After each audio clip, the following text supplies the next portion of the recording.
บ่ได้หุ่นมือนี่มือน้อยมือน้อยให้คอยปีนล่างคอยเจ้าขึ้นไปเพื่อให้เจ้ามายืนอยู่ทางกลางได้แบะให้มาปีนล่างข้องตนเองขึ้นไปดังจากมาก็โดดออกจากพุ่มยางไหว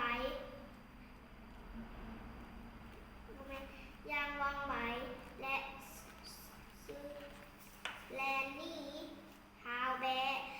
ได้ให้อยู่ในพุ่มพี่ผู้เดียวต่อไปแบะสมว่าเธอลงเสือในความคิดตัวจะเป็นอันตรายต่อตนเองได้เอ้จบแล้วสมเสยเด้ใจ